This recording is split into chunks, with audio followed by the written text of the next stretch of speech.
नमस्कार साथियों, कैसे हैं आप सब। मैं अजय शर्मा, हिंदी अध्यापक आपके सामने मौजूद हूं और आप सभी का एक बार तहे दिल से स्वागत है सम्यक के इस ऑनलाइन प्लेटफॉर्म पर।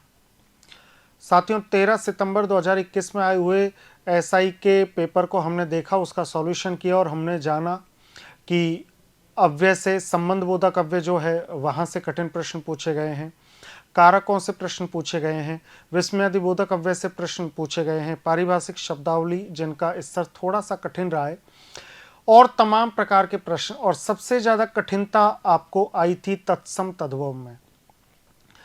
आज 14 सितंबर 2021 को जो पेपर एसआई का हुआ था, उस पेपर का सॉल्यूशन हम करेंगे।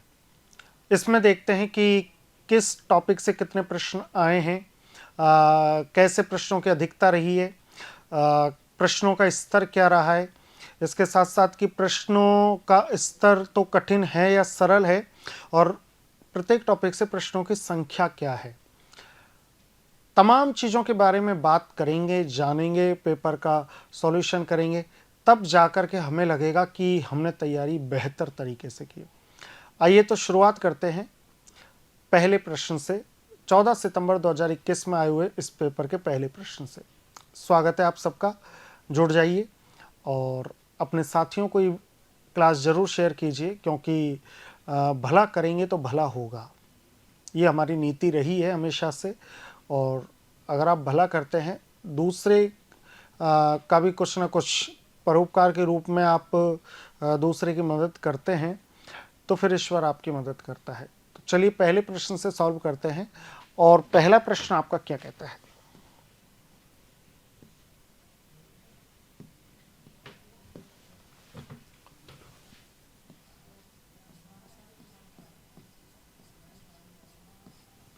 पहला प्रश्न कहता है कि पुरुषवाचक सर्वनाम से संबंधित वाक्य है। आप देखेंगे पुरुषवाचक सर्वनाम। साथियों, पुरुषवाचक सर्वनाम के 3 भेद कर दिए। पुरुषवाचक सर्वनाम के 3 भेद कर दिए। पुरुषवाचक सर्वनाम में उत्तम पुरुष को शामिल किया गया है,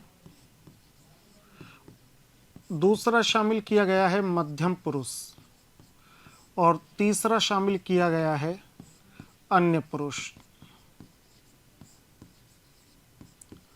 जो वक्ता है, जो कहता है, वो तो उत्तम पुरुष है। तू, तुम और आप जो सुनता है, ये उसके सर्वनाम शब्द हैं। तू, तुम और आप, ये उसके लिए हैं, मध्यम पुरुष के लिए हैं। और इसके बाद यह और वह, ये जिसके बारे में बात की जा रही है उसके लिए। अब यहाँ प्रश्न आपसे पूछा गया है कि पुरुषवाचक सर्वनाम से संबंधित वाक्य कौन सा है। कल कोई आया था, यहाँ जो कोई है इसमें अनिश्चयवाचक सर्वनाम है। अनिश्चयवाचक सर्वनाम, अनिश्चयवाचक सर्वनाम, ठीक है। इसके बाद आगे चलते हैं।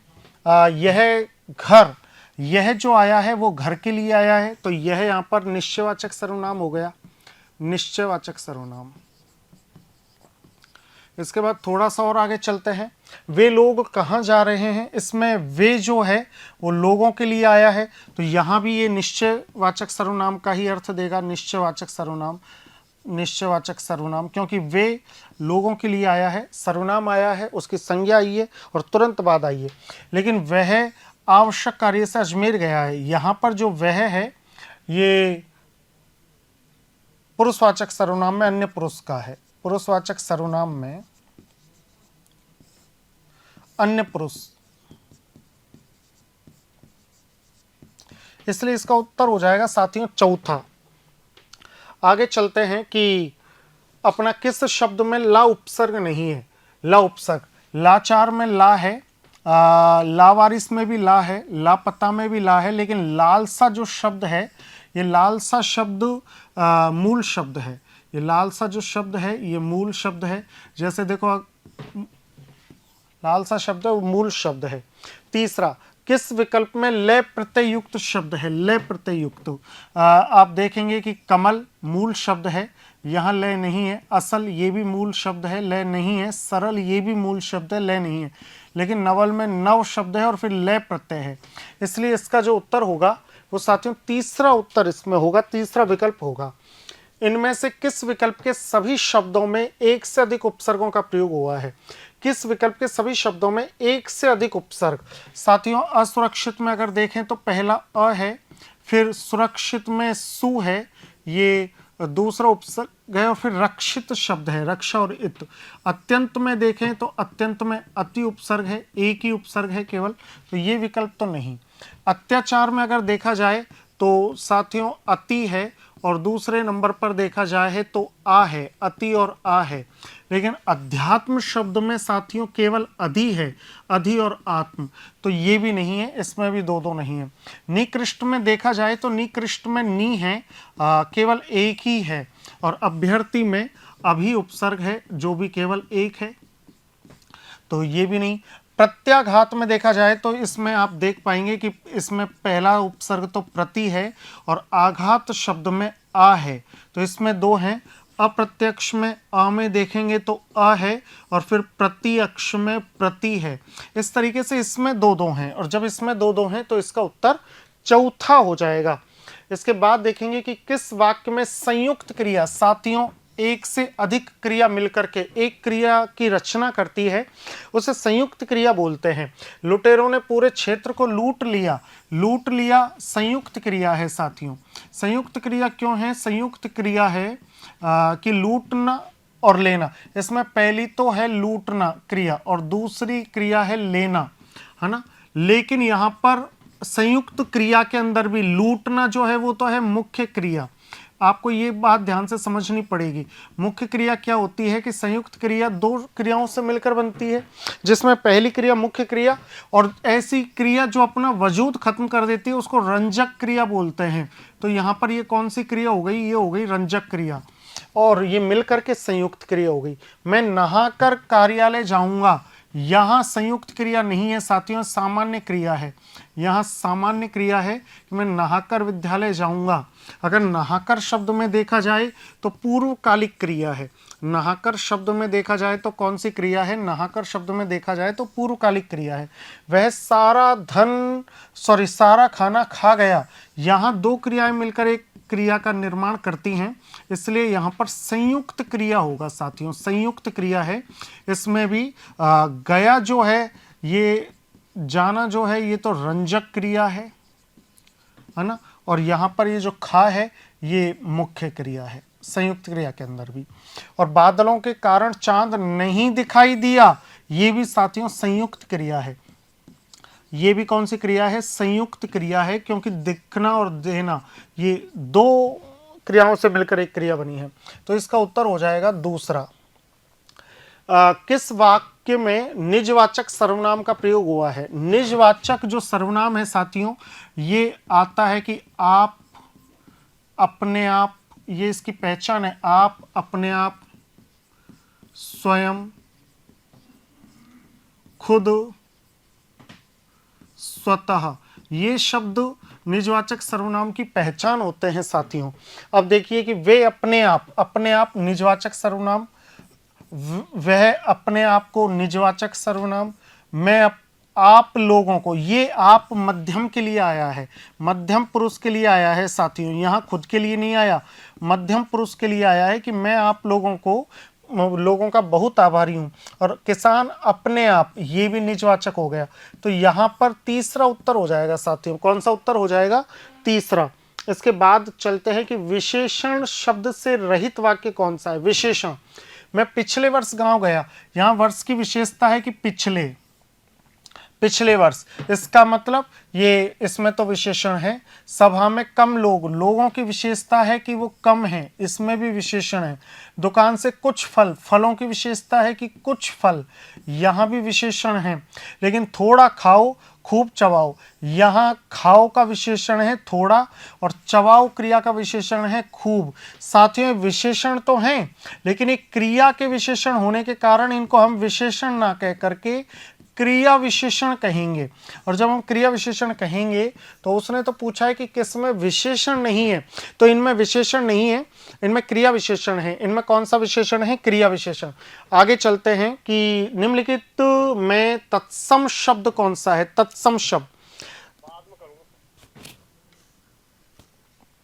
तत्सम शब्द कौन सा है? निम्नलिखित में से तत्सम शब्द कौन सा है? अब बात करेंगे कि अनमोल। तत्सम शब्द को मैंने देखो 13 सितंबर वाले पेपर में भी आपको बेहतर तरीके से समझाया था कि ये संस्कृत के शब्द हैं।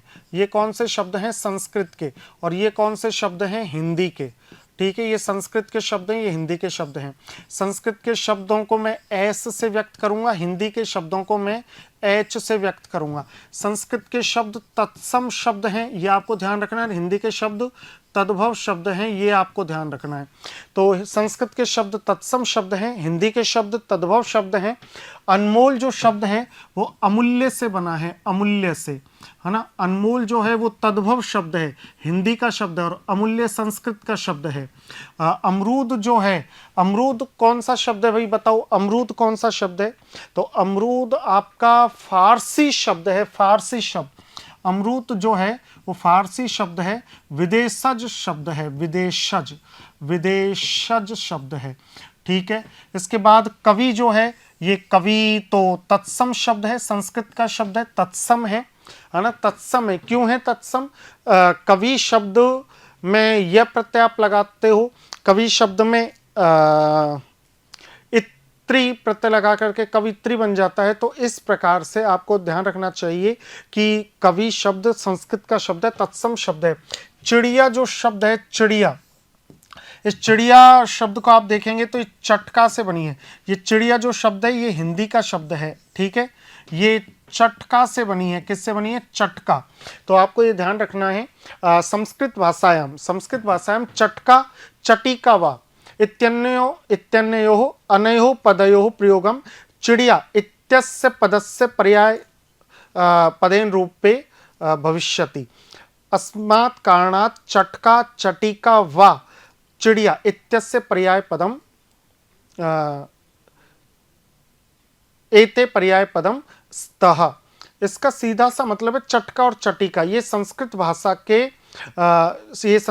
के शब्द हैं जो चिड़िया के लिए काम में आते हैं।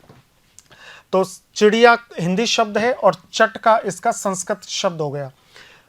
अब देखिए साथियों, वो पूछना क्या चाह रहा है कि निम्नलिखित में से तत्सम, तत्सम का मतलब संस्कृत वाला शब्द कौन सा है?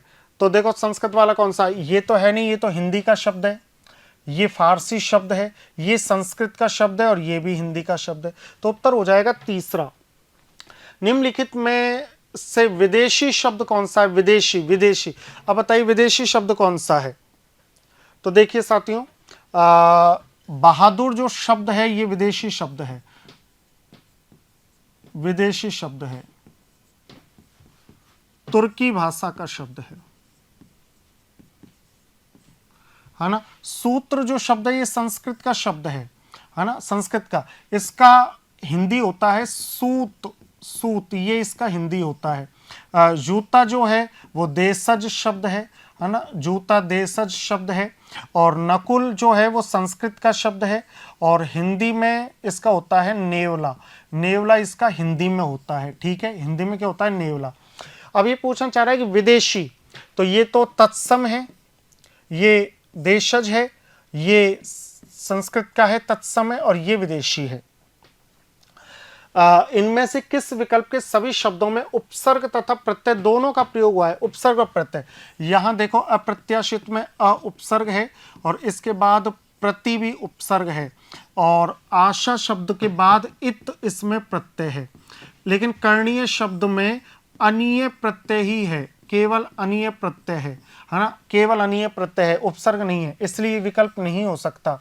परिपूर्णता में परि उपसर्ग है लेकिन और ता प्रत्यय है, और ता प्रत्यय है। ठीक है, लेकिन अधार्मिक में अउपसर्ग है, धर्म और इक प्रत्यय है, इक प्रत्यय है। इसमें दोनों में उपसर्ग भी और प्रत्यय भी है, तो ये इसका उत्तर हो जाएगा। अनुमानित में अनुपसर्ग है, इत प्रत्यय है, लेकिन अत्याचार में अति उपसर्ग है, प्रत्यय नहीं है। घुमक्कड़ में अक्कड़ प्रत्यय है, मुस्कुराहट में आहट प्रत्यय है, लेकिन दोनों में उपसर्ग नहीं है, तो ये भी नहीं और ये भी नहीं। किस विकल्प में सभी शब्द पृथ्वी के पर्यायवाची हैं? धरती और अवनी पृथ्वी के होते हैं, लेकिन वृक्ष जो शब्द है ये संस्कृत का शब्द है, हिंदी में इसको रीच कहेंगे, हिंदी में इसको कहेंगे रीच है ना, मही, विशंभरा और धरणी, मही, विशंभरा और धरणी, हाँ ठीक है, ये तीनों हैं, ये तीनों हैं।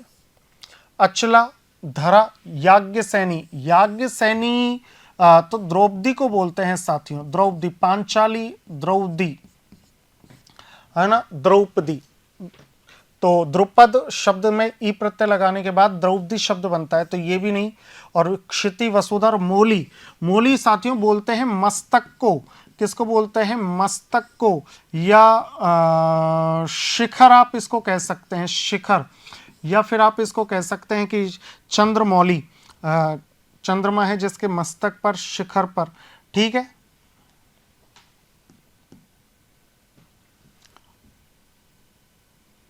चंद्र मुकुट भी आप इसको कह सकते हो, तो ये भी नहीं। तो साथियों उत्तर हो जाएगा दूसरा। उत्तर कौन सा हो जाएगा, उत्तर हो जाएगा आपका दूसरा।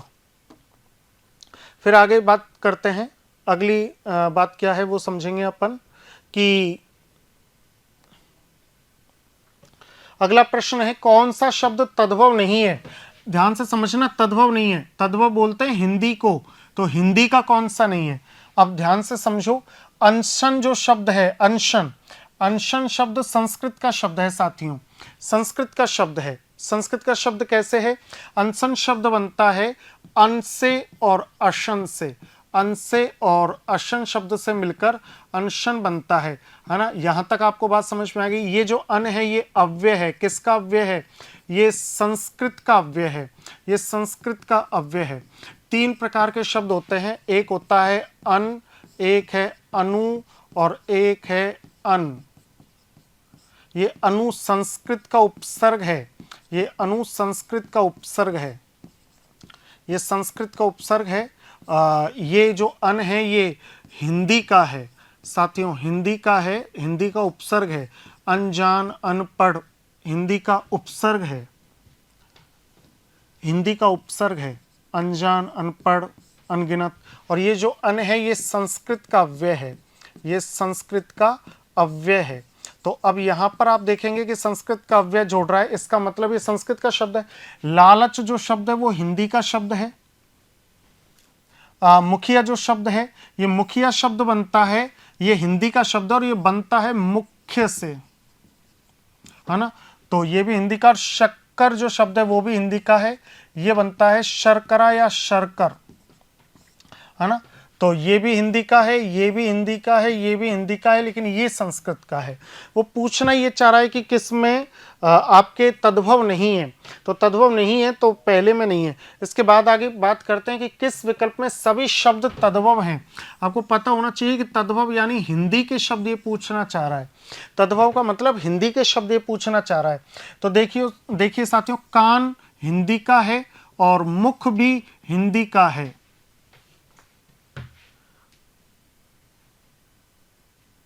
नहीं, मुख हिंदी का नहीं, मुख तो संस्कृत का है,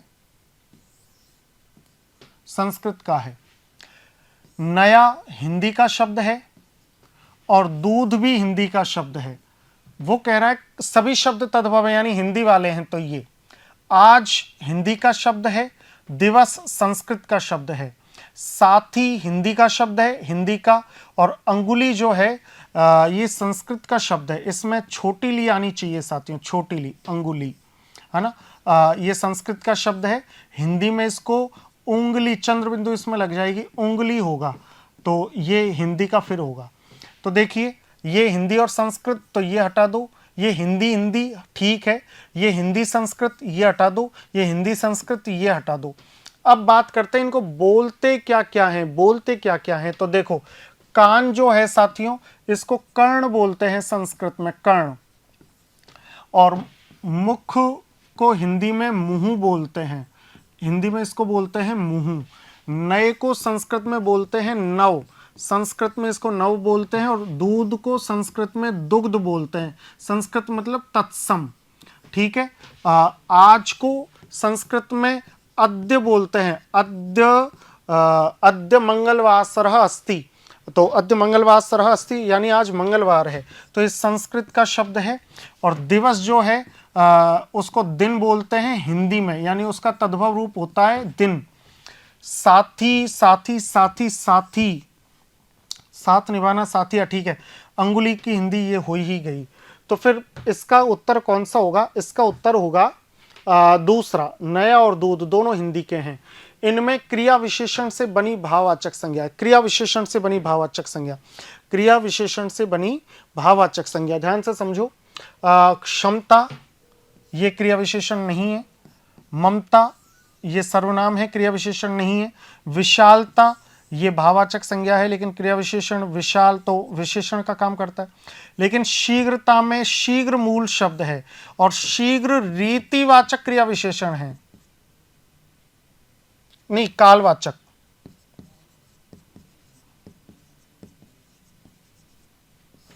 कालवाचक, मोहन शीघ्र खेलेगा। मोहन कब खेलेगा? शीघ्र खेलेगा, कालवाचक क्रिया विशेषण है। तो इसका उत्तर हो जाएगा तीसरा।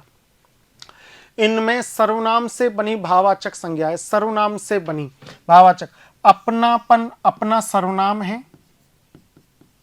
अपना सर्वनाम है, तो इसका उत्तर यही होना चाहिए। छुटपन छोटा से बनी है साथियों, छोटा, और छोटा तो विशेषण है। मेरा बालम छोटा, तो छोटा क्या है? छोटा है विशेषण। इसके बाद लड़कपन ये लड़का से बनी है, लड़का जातिवाचक संज्ञा है, लड़का जो है वो जातिवाचक संज्ञा है, जातिवाचक संज्ञा, यहां तक समझ जाओ आप। और लिखावट लिखना है, क्रिया से बना है, लिखावट लिखना क्रिया से बना है, लिखना क्रिया से, ठीक है, लिखना क्रिया से। इसका सीधा सा मतलब क्या हो गया कि इसका उत्तर हो जाएगा पहला। आगे चलते हैं, अगला प्रश्न है 16वां, संज्ञा से निर्मित विशेषण।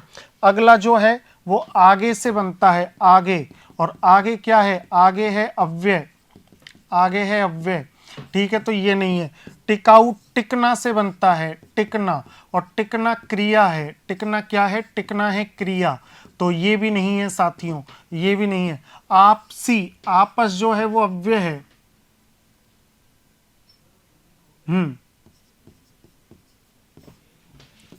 दैनिक जो शब्द है वो दिन से बना है, दिन, और दिन संज्ञा है, दिन संज्ञा है, इसलिए साथियों इसका उत्तर हो जाएगा पहला। इसका उत्तर क्या होगा? पहला। आगे बात करते हैं 17वां प्रश्न, किस शब्द में अधिकरण तत्पुरुष, अधिकरण तत्पुरुष के चिन्ह है में और पर, में और पर, ठीक है। अब देखिए, और ये पूछा नहीं है, नहीं है, यानी में और पर नहीं होने चाहिए। घुड़सवार घोड़े पर सवार, जलमग्न जल में मग्न, लोकप्रिय लोक में प्रिय, सेना नायक सेना का नायक।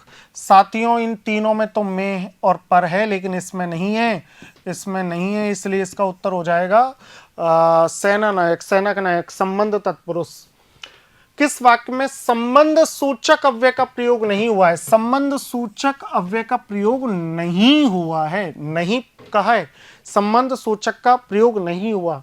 मुझसे पहले, से और पहले ये संबंध सूचक अव्यय है।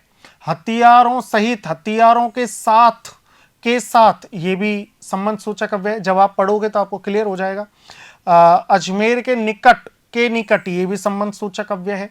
तो ये तीन तो नहीं हो सकते। बच्चे उस ओर गए हैं, क्रिया है गए हैं, कहां गए हैं? उस ओर, उस ओर। ये जो उस ओर है साथियों, ये तो क्रिया विशेषण का काम कर रहा है। ये जो उस ओर है, ये उस ओर किसका काम कर रहा है? ये उस ओर क्रिया विशेषण का काम कर रहा है, क्रिया विशेषण का काम कर रहा है। कौन सा क्रिया विशेषण है इसमें? स्थानवाचक। कौन सा है? स्थानवाचक क्रिया विशेषण।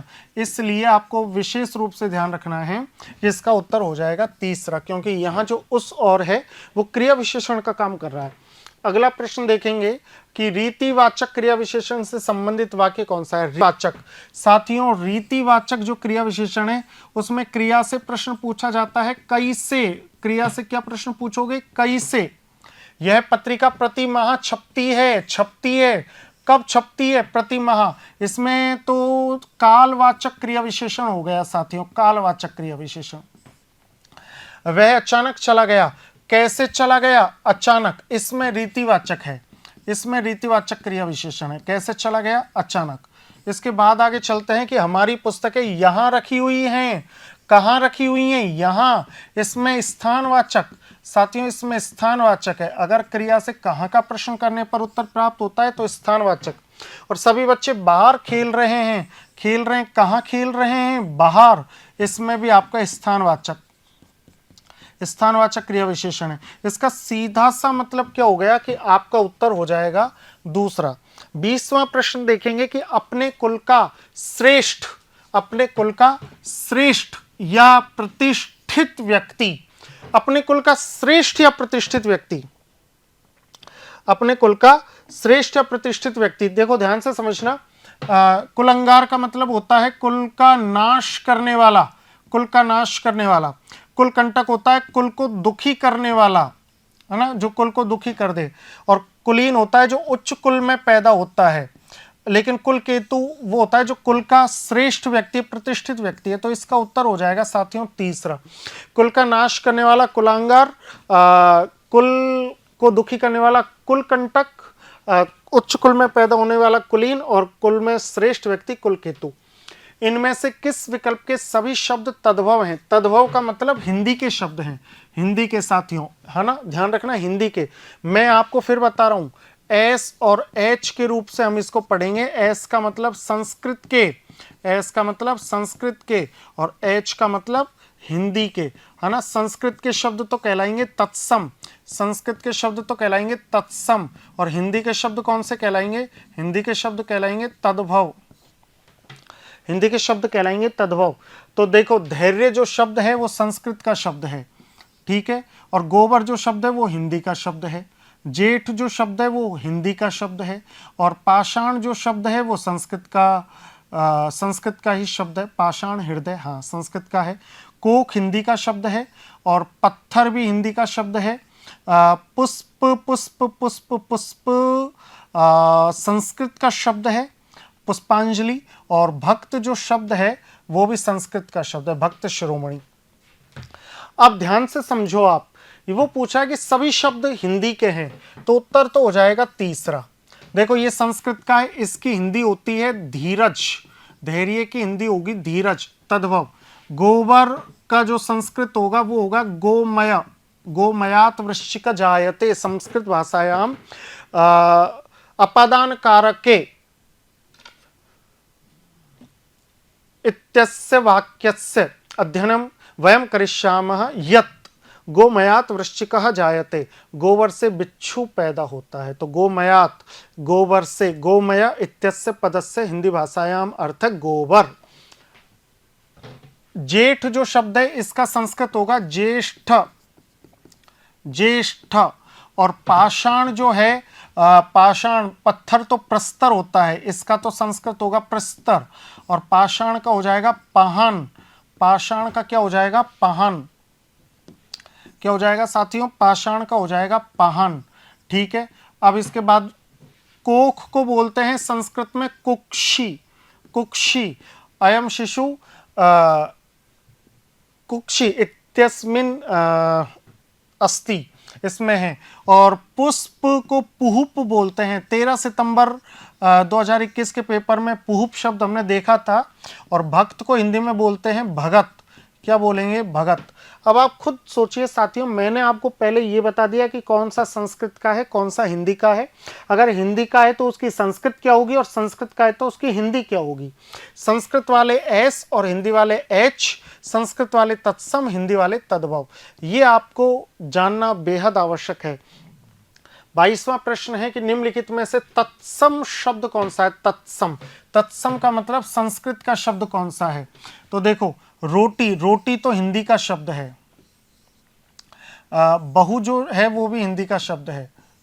पक्षी संस्कृत का शब्द है।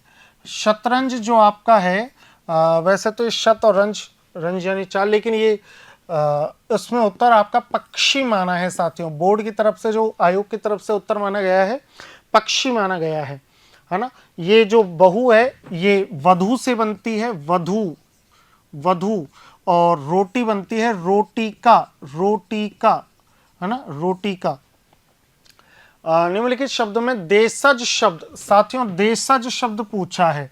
तो गोदाम जो शब्द है ये तो विदेशज शब्द है। गोदाम जो शब्द है ये तो विदेशज शब्द है, पुर्तगाली शब्द है, पुर्तगाली, है ना, पुर्तगाली शब्द है। इसके बाद तेंदुआ देशज शब्द है साथियों, तेंदुआ देशज शब्द है ना। यमुना संस्कृत का शब्द है, हिंदी में आकर के जमुना हो जाता है, हिंदी में आकर के जमुना हो जाएगा, तो ये तद्भव में तो जमुना बन जाएगा। और बकरा है वो हिंदी का शब्द है, हिंदी का शब्द है।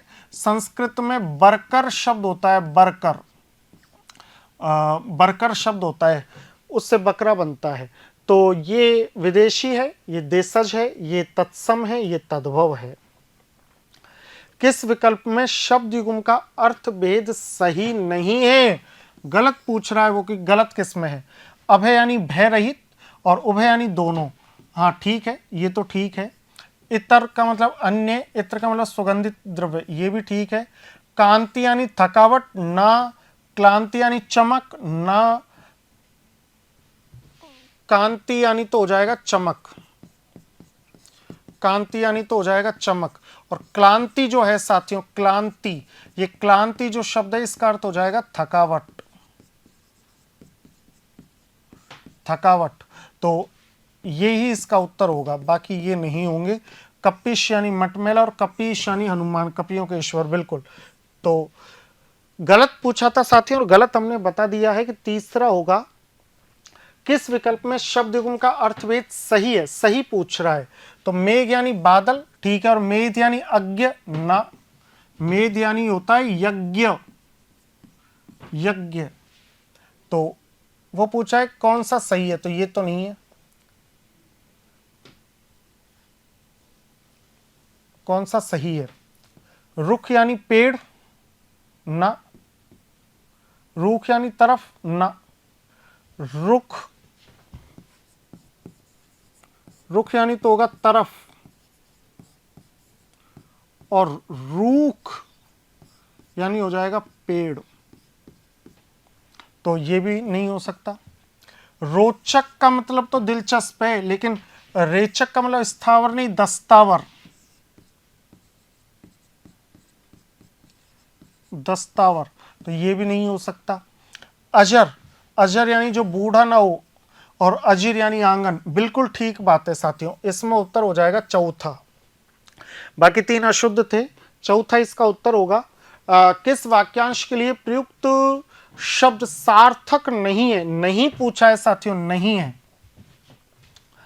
पराया दोष ढूंढने वाला, जब मैं इसको पढ़ाता हूं तो सबसे पहले मैं यही पढ़ाता हूं कि पर छिद्रान्वेषी, क्योंकि महत्वपूर्ण शब्द है पर छिद्रान्वेषी, ये तो होता है दूसरे में दोष खोजने वाला, या पर छिद्रान्वेषक, ये भी दूसरों में दोष खोजने वाला है ना, ये तो है दोष खोजने वाले। और पर छिद्रान्वेषण, यह है दोष का खोजने की प्रक्रिया, खोजना, दूसरों में दोष का खोजना क्या कहलाता है? पर छिद्रान्वेषण। लेकिन इन्होंने तो तथ्यान्वेषी कर रखा है, तो ये गलत है। वो पूछ ही गलत रहा है अपन से, तो उत्तर यही हो जाएगा। बाकी जो अधर्म करने से डरे, धर्म भीरु, जो धर्म के लिए डरता है, बिल्कुल ठीक, तो ये तो सही है। आश्रयदाता को प्रसन्न करने वाला, करने के लिए कही जाने वाली झूठी सच्ची बात, ठकुर सुहाती, ठीक है, लेकिन हमको तो गलत बताना है। जिसने अनेक विद्वानों से विभिन्न शास्त्रों का ज्ञान प्राप्त किया हो, बहुश्रुत, ये भी ठीक है, तो ये भी नहीं मानेंगे। इसका मतलब हम इन तीन को नहीं मानेंगे, तो उत्तर कौन सा होगा? पहला। किस विकल्प में सभी शब्द संप्रदान तत्पुरुष के हैं? पूजा घर, पूजा के लिए घर, पूजा करने के लिए घर। और यश प्राप्त, साथियों प्राप्त आते ही आपको यहां को लगा देना है, यश को प्राप्त, तो ये तो संप्रदान के नहीं है। घोड़ा गाड़ी, घोड़ों द्वारा चलने वाली गाड़ी, घोड़ों द्वारा चलने वाली गाड़ी या घोड़ों से खींची जाने वाली गाड़ी, तो ये घोड़ा गाड़ी, ये द्वारा आ गया। और दान पेटी, दान के लिए पेटी, दान के लिए पेटी, द्वारा आ गया, तो करण आ गया, नहीं। सत्याग्रह, बिल्कुल, सत्य के लिए आग्रह, सत्य के लिए बुलावा। और रहा खर्च, रहा के लिए खर्च, बिल्कुल साथियों यहां पर ये सही होगा। और मुंह बोला, मुंह से बोला हुआ, करण तत्पुरुष, रसोई घर, रसोई के लिए घर, यहां लेकिन यहां करण आकर के और दिक्कत हो गई। तो फिर इसका उत्तर कौन सा हो जाएगा? इसका उत्तर हो जाएगा साथियों तीसरा। किस विकल्प के सभी शब्द परस्पर पर्यायवाची नहीं हैं? गलत बताना है। आत्मजा और दुहिता एक ही बात है। चक्षु और मयंक, अरे मयंक यानी तो चंद्रमा और चक्षु यानी आंख, नेत्र, तो ये उत्तर होगा, ये उत्तर होगा इसका। वो गलत ही तो पूछ रहा है। उपल और प्रस्तर एक ही बात है, पत्थर को बोलते हैं। अरविंद और पुंडरीक एक ही बात है, कमल का पर्यायवाची है। तो फिर इसका उत्तर क्या होगा? इसका उत्तर होगा साथियों दूसरा। निम्नलिखित में से बादल का पर्यायवाची नहीं है। बादल का पर्यायवाची, बादल का पर्यायवाची नहीं है, बादल का पर्यायवाची नहीं है। अभ्र बादल को कहते हैं, बलाहक बादल को कहते हैं, कादम्बरी तो शराब को कहते हैं साथियों, शराब, कादम्बरी शराब को बोलते हैं। तो यही इसका उत्तर होगा। जीमुत बादल को कहते हैं। तो फिर यहां आपको क्या बोलेंगे? यहां आपको कहा जाएगा कादम्बरी, और कादम्बरी इसका अर्थ क्या हो गया? शराब। 29 में तीसरा, ठीक है। निम्नलिखित में से विलोम युग्म कौन सा है? विलोम, शेष का अवशेष ना, शेष का विलोम होगा अशेष। अनुदान, अनुदान का अवदान ना, उन्नति का अवनति, हाँ ये विलोम ठीक है। उन्नति अवनति ये ठीक है। विरोध का अवरोध ना, विरोध का तो होता है समर्थन, विरोध का विलोम होता है समर्थन। अब बताइए साथियों, ये प्रश्न क्या है? ठीक है क्या ये? अनुदान अवदान,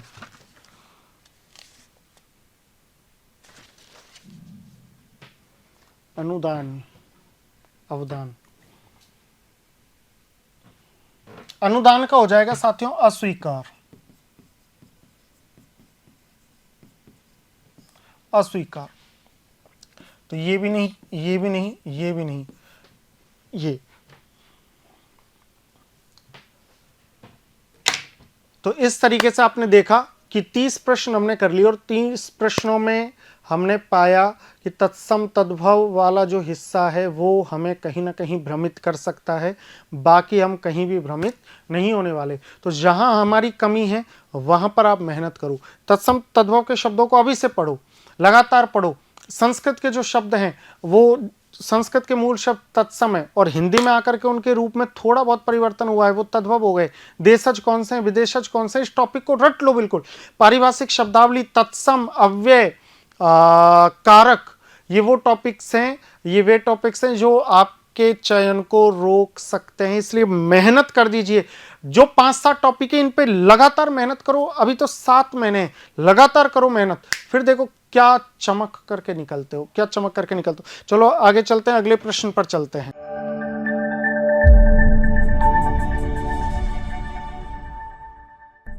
इकतीसवां प्रश्न कहता है कि किस विकल्प में द्विकर्मक रूप में प्रयुक्त हुई है? किस विकल्प में क्रिया द्विकर्मक रूप में प्रयुक्त हुई है?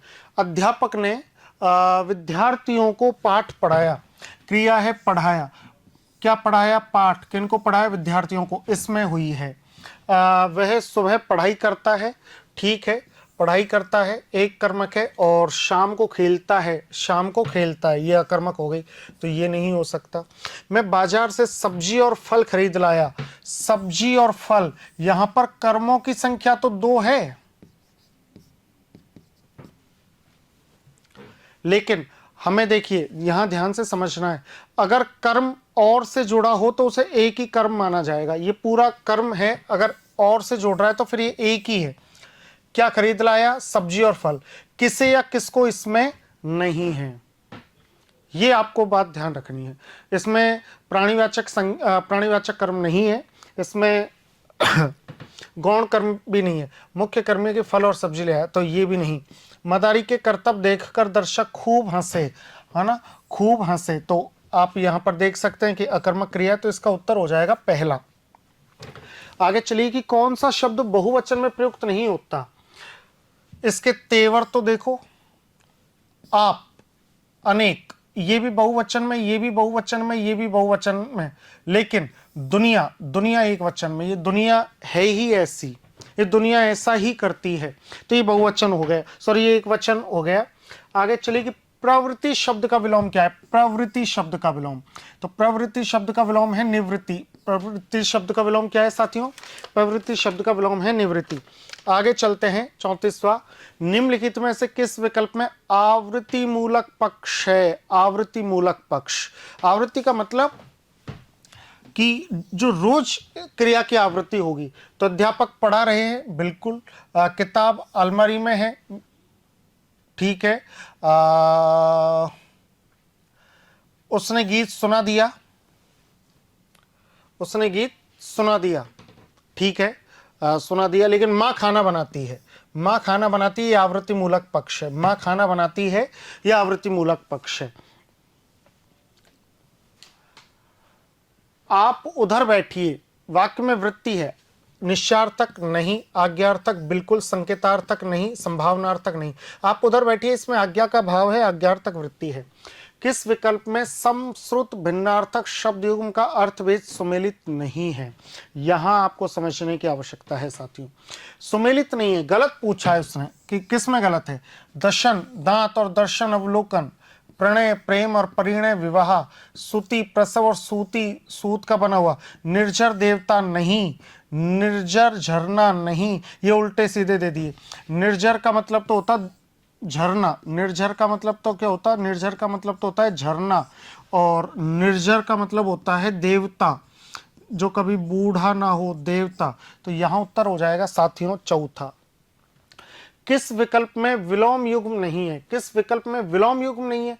नहीं पूछा है उसने कि किस में नहीं है, ठीक है, अर्थात गलत किस में? संलिप्त निर्लिप्त ठीक है, सुबोध दुर्बोध ठीक है, आसक्त अनासक्त ठीक है, गृहित का अनुग्रहित नहीं साथियों, ये नहीं होगा। गृहित का, है ना, गृहित का अनुग्रहित नहीं, अनुग्रहित का मतलब तो कृपा होता है, गृहित यानी ग्रहण किया हुआ, तो ये नहीं होगा।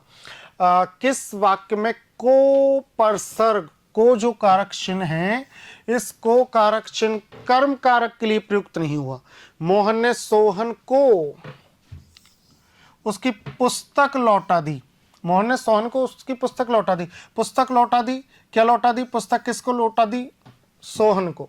इसमें तो दो दो कर्म है, और यहां ये कर्म के लिए है, देखो ध्यान से समझो, कर्म के लिए है, तो ये नहीं होगा। सरकार ने किसानों को अनुदान दिया, ये देखो देना क्रिया आ गई। जब आप अनुदान दे रहे हो तो जिसको अनुदान दिया जाएगा उसमें संप्रदान कारक माना जाएगा। उसमें कौन सा कारक माना जाएगा? संप्रदान। और जब आप इसमें संप्रदान मानोगे तो आपको एक कर्म नहीं मानना पड़ेगा, इसलिए आपको इसमें को हो जाएगा। गुरुजी ने बालक को कर्म है, और पुलिस ने अपराधी को पकड़ लिया, यहां भी ये कर्म है। अपराधी और बालक कर्म है, लेकिन किसानों जो है वो मूल रूप से संप्रदान बन गया किसानों के लिए। आगे देखिए कि उसने पेचकस के द्वारा, पेचकस जो है वो माध्यम बन गया, साधन बन गया। पेचकस माध्यम बन गया, साधन बन गया, तो पेचकस के द्वारा ढक्कन खोला। उक्त वाक्य में प्रयुक्त, उक्त वाक्य में प्रयुक्त के द्वारा किस कारक का परसर्ग है? तो साथियों करण कारक का परसर्ग है ये। किस विकल्प में सभी शब्द शुद्ध हैं? बिल्कुल देखेंगे सभी शब्द शुद्ध किस में है। पुरस्कार नहीं होता, पुरस्कार नहीं होता, शब्द होगा पुरस्कार, शब्द होगा पुरस्कार। बहुउद्देशीय,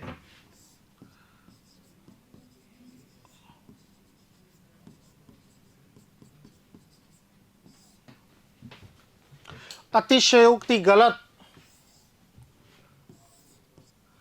अतिशय प्लस उक्ति, अतिशय योग उक्ति, शब्द होगा अतिशयोक्ति।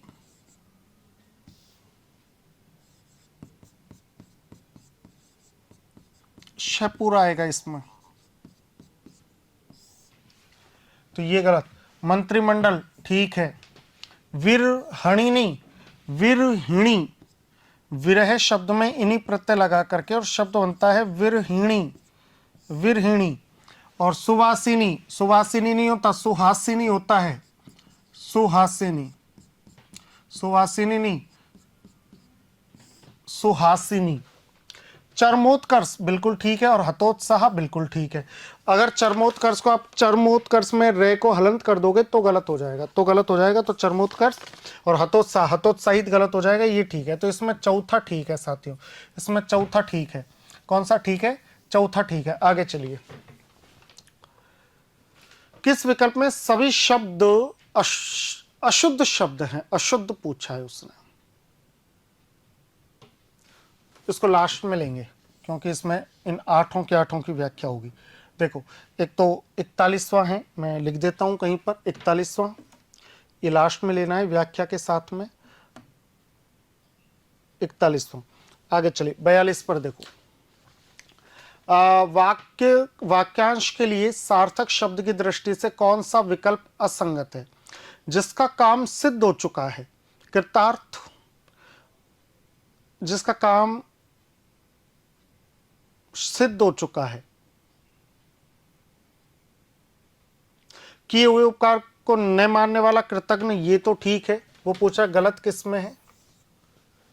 जो इस लोक से अलग हो, अलौकिक, और जो कम बोलता है, मिष्टभाषी, गलत। वो पूछा असंगत, जिसका काम सिद्ध हो गया हो, कृतार्थ, ठीक है। जो इस लोक से अलग हो, अलौकिक, लेकिन जो कम बोलता है वो मिष्टभाषी नहीं, मिष्ट यानी तो मीठा होता है, मिष्टभाषी नहीं, वो होगा मितभाषी। जो कम बोलता है उसको बोलते हैं मितभाषी, मितभाषी। तो इसका उत्तर हो जाएगा साथियों चौथा। इसका उत्तर कौन सा हो जाएगा? इसका उत्तर हो जाएगा चौथा। अब आगे चलो। किस शब्द में अक प्रत्यय का प्रयोग नहीं हुआ? अक प्रत्यय का प्रयोग नहीं हुआ। शिक्षक। देखो, दो चीज है, एक तो है क और एक है अक प्रत्यय। अब आपको कैसे पहचानना है कि क प्रत्यय और अक प्रत्यय में से हम कैसे पहचाने? अक का मतलब होता है उस काम को करने वाला, उस काम को करने वाला, उस काम को करने वाला। शिक्षक, शिक्षा का काम करने वाला, इसमें अक है, इसमें अक है। पाठक, पाठ पढ़ने वाला, इसमें अक है। निंदक, निंदा करने वाला, इसमें अक है। लेकिन बालक, बाल करने वाला कुछ नहीं, इसका मतलब इसमें क है। तो इस तरीके से आपको समझ लेना है, उस काम को करने वाला, उस काम को करने वाला तो अक प्रत्यय और बाकी के में क प्रत्यय। आगे चलो 49वां प्रश्न, और ये संज्ञा उपवाक्य, इसको लास्ट में लेंगे, डिटेल से समझाएंगे। 44वां प्रश्न लास्ट में डिटेल से। आगे चलो कि किस वाक्य में कर्मवाच्य का प्रयोग नहीं हुआ? चोर पकड़ा गया, पकड़ने का काम किसने किया? चोर ने तो किया नहीं, तो अगर ये करता होता तो इसमें होता पुलिस द्वारा, पुलिस द्वारा। अब बताओ, कर्ता के आगे द्वारा लग गया, इसका मतलब ये या तो कर्मवाच्य हो सकता है, भाववाच्य हो सकता है। क्या पकड़ा गया? कौन पकड़ा गया? चोर। ये चोर यहां कर्म है, चोर कर्म है। जब चोर कर्म है तो ये कर्मवाच्य हो गया। ये कौन सा वाच्य हो गया? कर्मवाच्य। फिर आगे चलो कि वो पूछा कर्मवाच्य का प्रयोग नहीं हुआ है, वह बहुत देर से पढ़ रहा है, वह बहुत देर से पढ़ रहा है। यहां करता है वह, तो एक कर्तृवाच्य हो गया क्योंकि शून्य कारक चिन्ह, शून्य कारक चिन्ह। फिर आगे चलो कि खेतों की जुताई की जा चुकी है, की जा चुकी है। अब आप ये देखो, करने का काम किसने किया, जुताई किसने की, पता नहीं, तो आप अपना कर्ता लिख दो किसान द्वारा, किसान द्वारा। आपने अपना कर्ता लिख दिया किसान द्वारा, किसान द्वारा खेतों की जुताई की जा चुकी है। अब आप क्या समझे? अब आप समझे कि द्वारा आ गया, इसका मतलब या तो ये कर्मवाच्य है या भाववाच्य है। अगर इसमें कर्म है, जुताई कर्म है, तो फिर ये कौन सा वाच्य हो गया? ये हो गया कर्मवाच्य। ये कौन सा हो गया? कर्मवाच्य। और विद्यार्थियों द्वारा, द्वारा श्रमदान किया गया, क्या किया गया? श्रमदान, ये भी कर्मवाच्य, ये भी कर्मवाच्य। इस तरीके से साथियों आपको ध्यान रखना है। तो इसका उत्तर हो जाएगा दूसरा। निम्नलिखित शब्दों पर विचार कीजिए, बिल्कुल विचार कर लेंगे। आयुध गलत शब्द है, शब्द होता है आयुध। आयुध का मतलब अस्त्र शस्त्र हथियार। आयुध, आपने एक शब्द सुना होगा आयुधागार, तो आयुध का मतलब हथियार।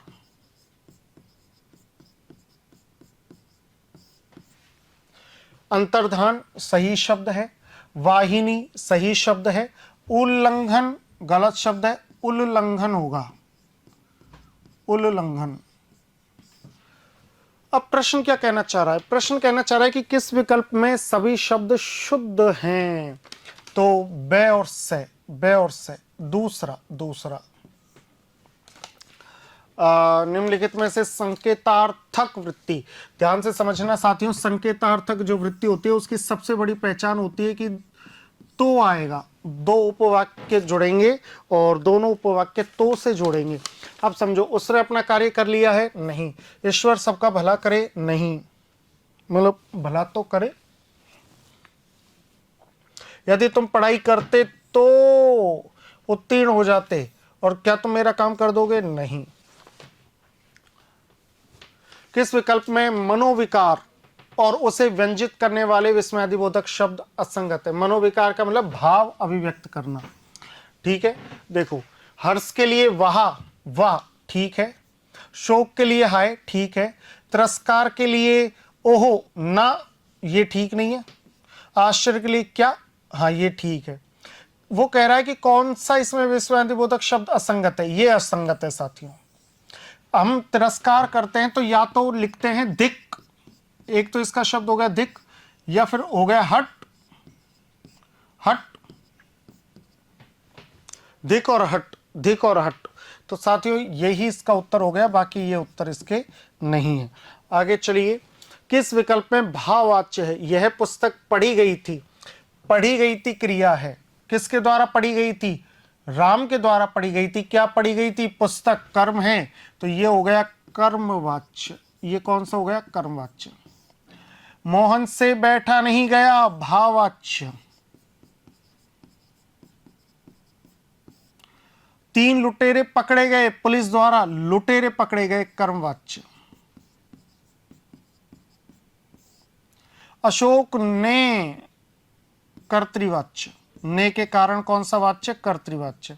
कर्ता के आगे ने या शून्यकारक चिन्ह आ जाए, जैसा कि मैं क्लास में आपको पढ़ाता हूं तो फिर और पढ़ाऊंगा भी, तो यहां आप देखोगे कि उत्तर क्या होगा। भाववाच्य किसमें? दूसरे में। इनमें से किस वाक्य में निपात का प्रयोग नहीं हुआ है? निपात का प्रयोग नहीं हुआ है, ध्यान से समझो, निपात का प्रयोग नहीं हुआ है ना। लक्ष्मण भी राम के साथ वन में गए, लक्ष्मण भी राम के साथ वन में गए, निपात भी। कमला दिसंबर में घूमने जाएगी, इसमें नहीं है। तुम कब तक, निपात। मैं तो, निपात। मुख्य निपात आप लिख लो, ही, भी, तक, तो, मात्र, केवल, अभी, तभी, ये मुख्य निपात है, ठीक है। तो ये दूसरा हो गया इसका उत्तर। अब आगे चलो, इनमें कर्मवाच्य किस वाक्य में है? कर्मवाच्य देखो, राम बचपन में नानी से कहानियां सुनता था, ये कर्तृवाच्य है।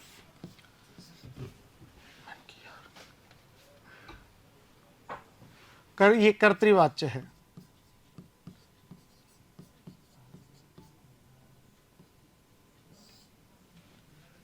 ये कर्तृवाच्य है। देखो आगे, गर्मियों में लोग नदी किनारे नहाने जाते थे, कौन? लोग, कर्तृवाच्य।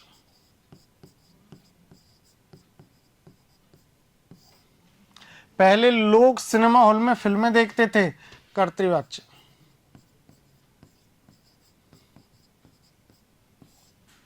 और रामायण सीरियल का निर्माण रामानंद सागर द्वारा किया गया, कर्ता के आगे द्वारा लग रहा है, और फिर इसमें कर्म भी है, तो कर्मवाच्य।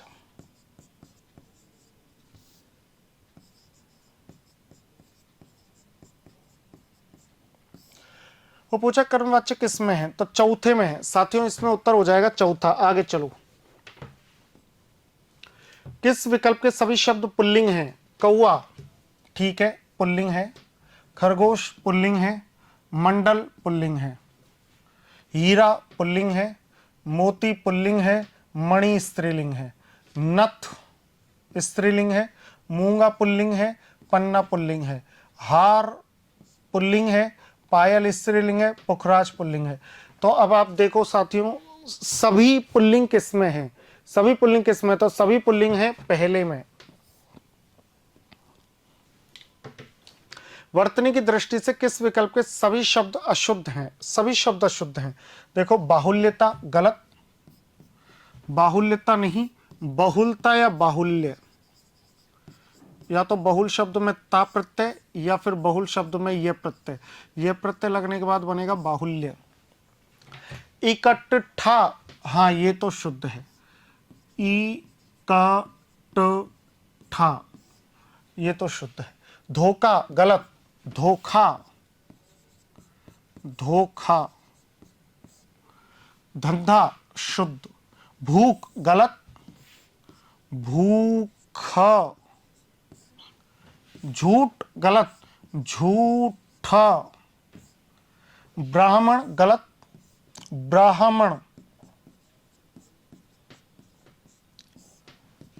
आशीर्वाद शुद्ध। अभी पूछा दोनों के दोनों किस में गलत हैं, दोनों के दोनों किस में गलत हैं, तो अब ये तो तुम ही बताओ कि दोनों के दोनों किस में गलत है। तो दोनों के दोनों गलत हैं तीसरे में। आगे चलो, किस विकल्प में वर्तनी की दृष्टि से सभी शब्द शुद्ध हैं, किस विकल्प में वर्तनी की दृष्टि से वर्तनी की दृष्टि से सभी शब्द शुद्ध हैं। प्रतिद्वंदी शुद्ध है, महती शुद्ध है, रचिता गलत है, रचिता होता है रचयिता, रचिता।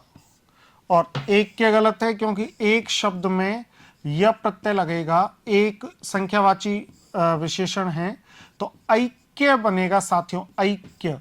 तो ये गलत। धुरंधर नहीं, धुरंधर, धुरम यानी चालाकी को, धर यानी धारण करने वाले। और बाजार नहीं साथियों, बाजार, बाजार। सतत नहीं साथियों, सतत, हलंत नहीं आएगा। और सरोजनी नहीं साथियों, सरोज में इन्हीं प्रत्यय लगा करके शब्द बना दोगे सरोजिनी, सरोजिनी। तो फिर उत्तर क्या हो जाएगा साथियों, उत्तर हो जाएगा आपका पहला।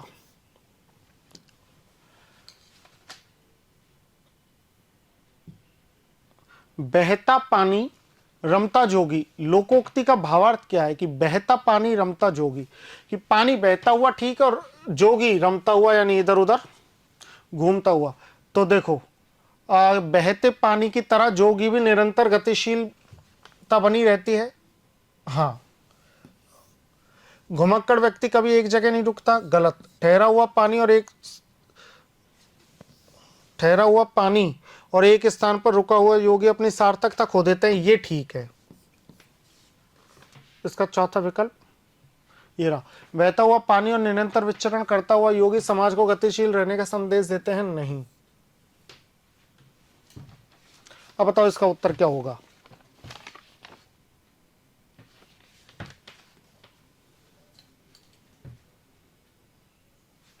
जल्दी बताओ भाई।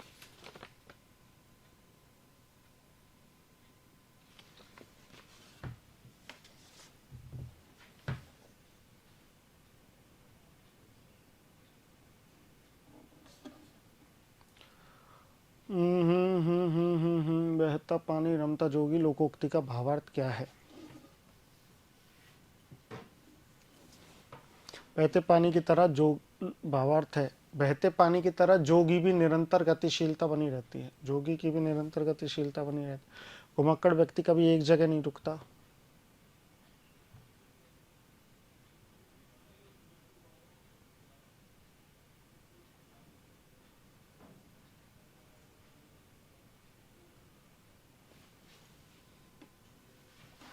बहता हुआ पानी निरंतर विचरण करता हुआ योगी समाज को गतिशील रहने का। साथियों इसमें जो उत्तर माना है वो ये माना है दूसरा। 55 में जो आयोग ने उत्तर माना है, 55 में 14 सितंबर के 55 में जो उत्तर माना है वो दूसरा माना है। दूसरा माना है कि घुमक्कड़ व्यक्ति कभी एक जगह नहीं रुकता। आगे चलो,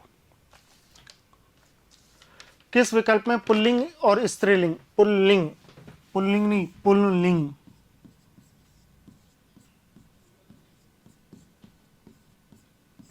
और स्त्रीलिंग का जो युग्म है वो गलत है।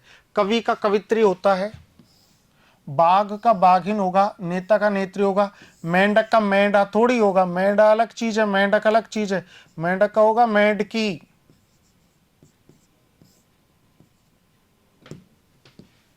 मेंढकी, तो फिर यही इसका उत्तर है।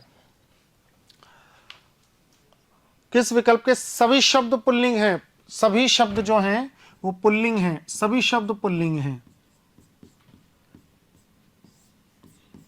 देखो, मछली स्त्रीलिंग, दौड़ स्त्रीलिंग, मार्ग पुल्लिंग, गिलहरी स्त्रीलिंग, समूह पुल्लिंग, कुटुंब पुल्लिंग, तितली स्त्रीलिंग, झुंड पुल्लिंग, समूह पुल्लिंग, पक्षी पुल्लिंग, चीता पुल्लिंग, पानी पुल्लिंग, पानी बह रहा है। साथियों, इसका चौथा उत्तर होगा। अब आगे चलो, ढाक के वही तीन पात, बताइए ढाक के वही तीन पात अर्थ क्या होगा इसका, और क्या इसका उत्तर होगा? ढाक के तीन पात, परिणाम कुछ भी हो, बात वही की वही। हाँ बिल्कुल, ये ठीक है। ढाक के पत्ते तीन तीन के समूह में नहीं, पतझड़ में भी ढाक, पतझड़ का ढाक के उपयोगी पत्तों से सुंदर दोने बनते हैं, नहीं। ढाक के वही तीन पात का मतलब है कि यथास्थिति रहना, परिणाम कुछ नहीं, बात वही की वही। मुद्दई सुस्त, गवाह चुस्त। मुद्दई जो है, मुद्दा उठाने वाला है, वो तो है सुस्त, और इसके जो गवाह हैं वो हैं चुस्त, एक्टिव। तो लोकोक्ति का भावार्थ क्या है? सुस्त व्यक्ति का काम चुस्त दुरुस्त व्यक्ति से ही चलता है, नहीं। सुस्त व्यक्ति को चुस्त दुरुस्त व्यक्ति से सचेत रहना चाहिए, नहीं। सुस्त और चुस्त व्यक्ति का बेमेल संयोग ना। जिज्ञास, जिसका काम हो उसकी अपेक्षा दूसरों के अधिक चिंतित होना, यस। पानी में आग लगाना, मुहावरे का भावार्थ है पानी में आग लगाना। ये तो बड़ी दिक्कत का विषय है कि पानी में आग लगाना, बताइए। असंभव कार्य करने का प्रयास, ये भी ठीक है। पागलपन के काम करना, नहीं। जहां झगड़ा होना असंभव हो वहां झगड़ा करवा देना, सही है। लीक से हटकर कोई काम करना, नहीं। साथियों, इसको डिलीट माना है। इस प्रश्न को क्या माना है? इस प्रश्न को डिलीट माना है, क्योंकि पानी में आग लगाने का मतलब एक तो जहां झगड़ा नहीं हो वहां भी झगड़ा करवा देना, ऐसा भी है। पानी में आग लगाने का मतलब असंभव कार्य भी, तो फिर यहां पर इस प्रश्न को डिलीट माना गया आयोग द्वारा। देखो, किस विकल्प में संयुक्त वाक्य नहीं है? किस विकल्प में संयुक्त वाक्य नहीं है? संयुक्त वाक्य क्या होता है, समझो। संयुक्त वाक्य ऐसा वाक्य है, संयुक्त वाक्य, संयुक्त वाक्य ऐसा वाक्य है जिसमें दो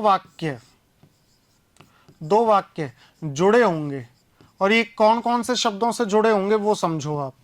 ये जुड़े होंगे और, तथा, एवं, व, और, तथा, एवं, व, इससे जुड़े होंगे।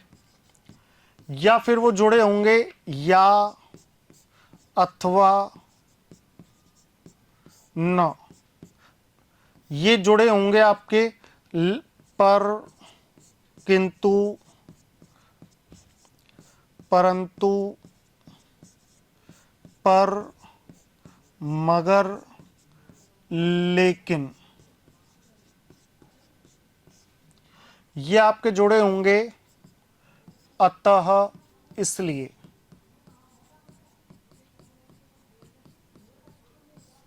ठीक है साथियों, अब समझो आप। मैं पहुंचा और, ये तो संयुक्त वाक्य है। मैं जयपुर जाऊंगा अथवा संयुक्त वाक्य। मेरा भाई बीमार है, अतः संयुक्त वाक्य।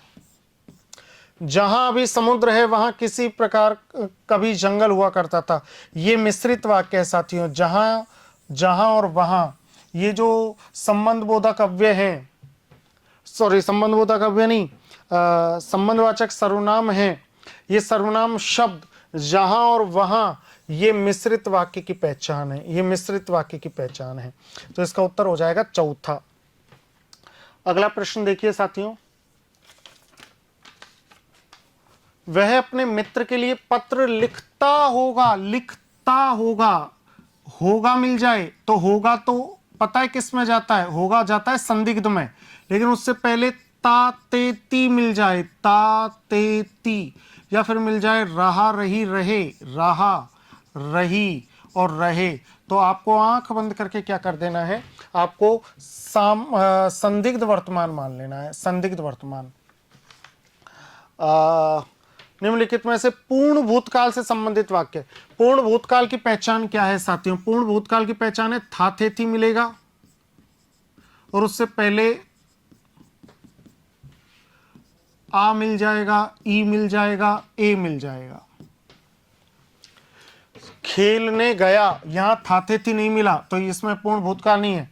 जा रहा था, इसमें तो अपूर्ण भूतकाल है, क्रिया पूर्ण नहीं हुई है, अपूर्ण भूतकाल है। सावधानी से चलते तो दुर्घटना नहीं होती, तो हेतु हेतु मत। और मैं आवश्यक कार्य से जयपुर गया था, यहां पर आपका हो जाएगा कौन सा? पूर्ण भूतकाल, पूर्ण भूतकाल।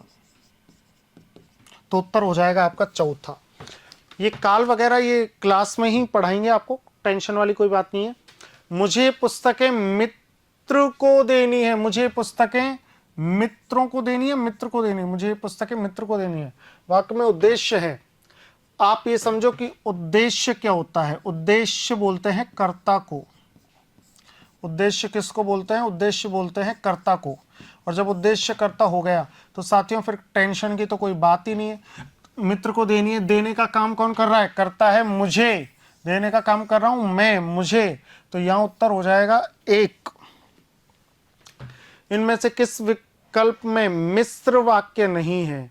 मिश्र वाक्य नहीं है। सामने वाले विशाल भवन के कक्ष में 3 छात्र व्याकरण की पुस्तक पढ़ रहे हैं, इसमें केवल एक क्रिया होने के कारण ये सरल वाक्य हो गया। इसमें केवल एक क्रिया है इसलिए सरल वाक्य है। जब बरसात, जब तब, ये मिश्रित वाक्य है। जब और तब किसकी पहचान है? जब और तब है मिश्रित वाक्य की पहचान। जब और तब मिश्रित वाक्य की पहचान। सब चाहते हैं कि, ये की भी क्या है? ये की भी है मिश्रित वाक्य की पहचान, की मिश्रित वाक्य।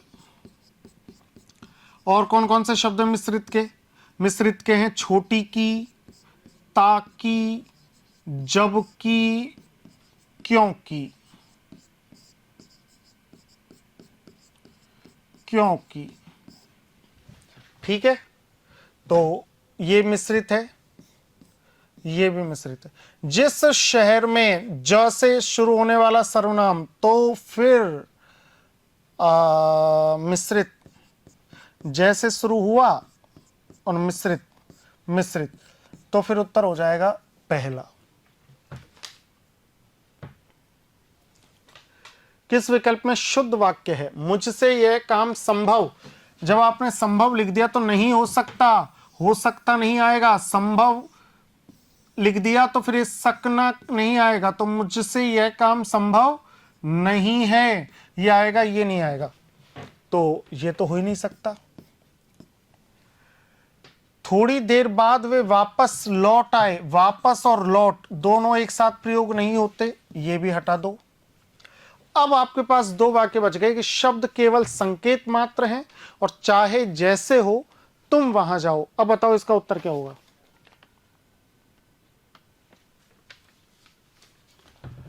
साथियों आपको जानकर बेहद दुख पहुंचेगा कि ये न्याय दर्शन का वाक्य है, हूबहू वाक्य न्याय दर्शन का। शब्द केवल संकेत मात्र हैं, लेकिन इसको गलत मान लिया, जबकि न्याय दर्शन में हूबहू इस वाक्य को देखा जाता है, फिर उसको गलत मान लिया। सही माना आयोग ने चाहे जैसे हो तुम वहां जाओ। किस विकल्प में अशुद्ध वाक्य है? अशुद्ध, अशुद्ध वाक्य है। उसने मुझे नाश्ता खिलाया, अब घर में मेरा जी नहीं लगता, ये तो शुद्ध है। मुझसे अनजाने में दूध गिर गया, शुद्ध है। प्रत्येक नागरिक का कर्तव्य कि देश की एकता बनाए रखने में सहयोग करे, शुद्ध है। उसने मुझे नाश्ता खिलाया नहीं, उसने मुझे नाश्ता कराया या करवाया, कराया। उसने मुझे नाश्ता कराया। प्रेरणार्थक जो क्रिया होती है वो प्रेरणार्थक क्रिया, ये प्रेरणार्थक क्रिया जो है, ये प्रेरणार्थक क्रिया दो प्रत्यय में मानी जाती है, आना प्रत्यय और वाना प्रत्यय। आना प्रत्यय से तो होता उसने मुझे नाश्ता कराया, और वाना प्रत्यय होता कि उसने मुझे नाश्ता करवाया। दोनों ही प्रेरणार्थक में है। इनमें से किस वाक्य में कौन सा है शुद्ध वाक्य, कौन सा है? टिड्डियों, ये टिड्डियों है, टिड्डियों, टिड्डियों, टिड्डियों। तो टिड्डियों की मंडली गलत, टिड्डियों का दल, सारी फसल नष्ट कर गया, कर गया। मंडली नहीं, टिड्डियों का दल होता है, दल, नॉट मंडली। मैं आपके सुखी जीवन की अपेक्षा नहीं करता, कामना करता हूं।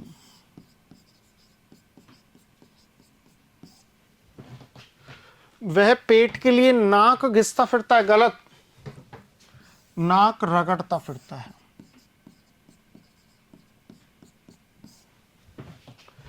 जंगल से एक भेड़िया गांव में आया, हाँ,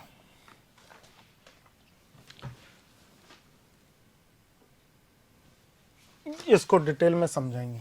69 मैं लिख देता हूं, 69 को लास्ट में डिटेल में समझेंगे इसको। आगे चलो, क्रिया विशेषण उपवाक्य, इसको भी डिटेल में लास्ट में समझेंगे। निम्नलिखित में से किस विकल्प में अशुद्ध वाक्य है? अशुद्ध वाक्य, सविता ने आज एक सोने का हार खरीदा। एक सोना नहीं होगा, सोने का एक हार खरीदा, यही अशुद्ध है, यही अशुद्ध है। दादू वाणी की हस्तलिखित प्रति उपलब्ध है। यहाँ सभी प्रकार की दवाइयाँ मिलती हैं, बिल्कुल मिलती हैं। शिवाजी ने शत्रु सेना को नाकों चने चब्बाए, ठीक है। तो ये तीनों शुद्ध हैं, इसलिए इनको उत्तर नहीं मानेंगे, उत्तर मानेंगे पहले को। निम्नलिखित में से किस विकल्प में शुद्ध वाक्य है? शुद्ध, यहां सभी वर्गों के लोग उपस्थित थे, यह शुद्ध है। सब लोग अपनी नहीं, अपनी अपनी, अपनी अपनी राय दें। सब लोग अपनी अपनी राय दें। हर एक ने टोपियां पहन रखी थी, टोपियां नहीं, हर एक ने टोपी, जब आपने हर एक लिख दिया तो फिर टोपी आएगा। हर एक ने टोपी पहन रखी थी। और तुम्हारा काम मत करो, सर्वनाम संबंधी अशुद्धि, तुम अपना काम करो। तुम के साथ तुम्हारा नहीं, तुम के साथ अपना। तो ये नहीं, ये नहीं और ये नहीं। व्याकरण की दृष्टि से शुद्ध वाक्य है। लोग बड़ी मात्रा में, ना बड़ी मात्रा में नहीं, अधिक संख्या में, अधिक संख्या में। मात्रा क्या होती है? अधिक संख्या में जमा हो गए, जमा हो गए या फिर एकत्र हो गए, दोनों में से कोई सा भी लिख सकते हो आप। पृथ्वी का रूप गोल है, गलत, पृथ्वी का रूप थोड़ी है, या तो पृथ्वी की आकृति, नहीं तो इसको हटाई दो, पृथ्वी गोल है, बात खत्म। तो ये भी नहीं और ये भी नहीं। हमें चरखा काटना चाहिए ना, हमें सूत काटना चाहिए, हमें सूत काटना चाहिए। चरखा चलता है, सूत काटता जाता है, तो इस तरीके से ये भी गलत। अपने वचन पर दृढ़ रहो, अपने वचन पर दृढ़ रहो। व्याकरण की दृष्टि से अशुद्ध वाक्य है। प्रेम का मूल्य मापा नहीं जा सकता, मूल्य मापा जाता ही नहीं है, आंका जाता है। प्रेम का मूल्य आंका नहीं जा सकता। विद्यालय बंद होने की संभावना है, गलत, विद्यालय बंद होने की आशंका है।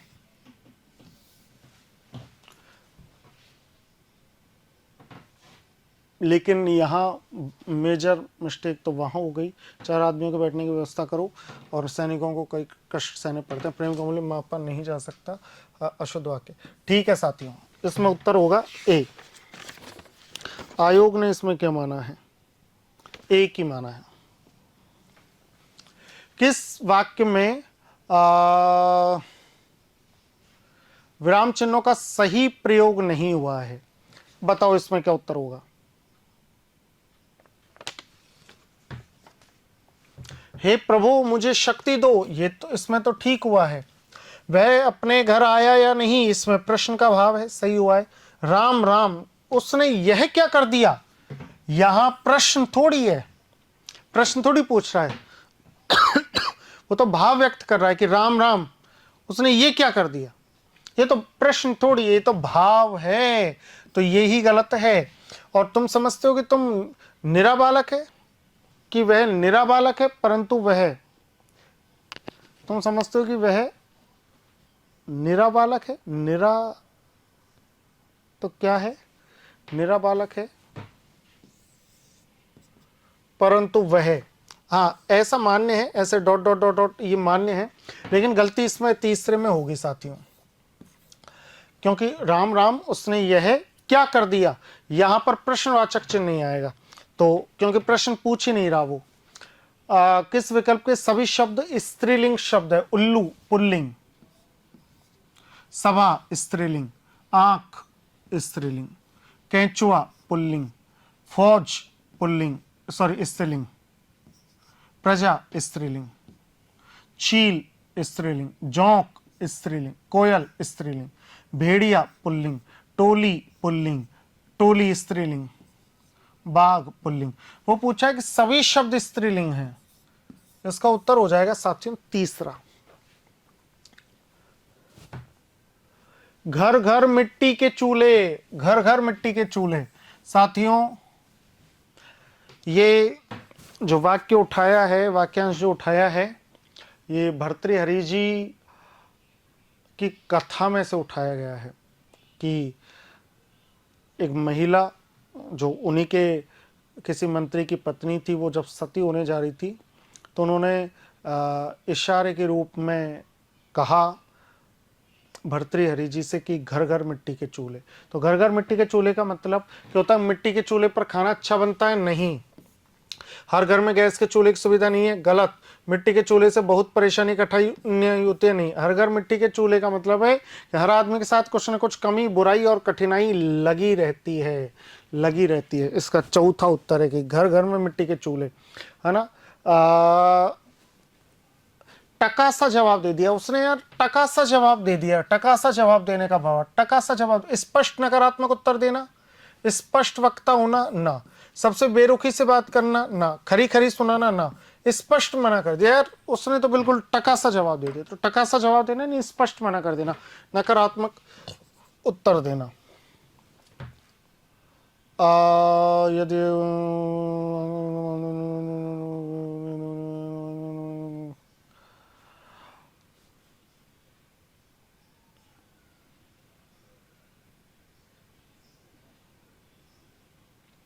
ठीक है, इसको लास्ट में डिटेल में पढ़ेंगे। 79 में लिख देता हूं साथियों, 79। ठीक है, आगे चलो।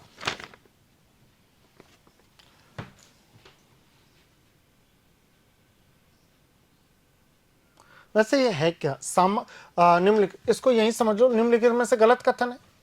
सामान्य वाक्य के अंत में पूर्ण विराम का प्रयोग किया जाता है, किया जाता है, सही बात है। मनोविकार सूचित करने में, मनोविकार का मतलब भाव पैदा करने में, भाव वाले वाक्यों में प्रश्नवाचक शब्द आए तो वाक्य के अंत में प्रश्नसूचक चिन्ह लगता है ना। जब आप भाव व्यक्त कर रहे हो तो वहां पर फिर प्रश्नवाचक चिन्ह में, अगर प्रश्नवाचक चिन्ह के माध्यम से भाव प्रकट हो रहा है तो फिर वहां प्रश्नवाचक चिन्ह नहीं आएगा। देखो कैसे,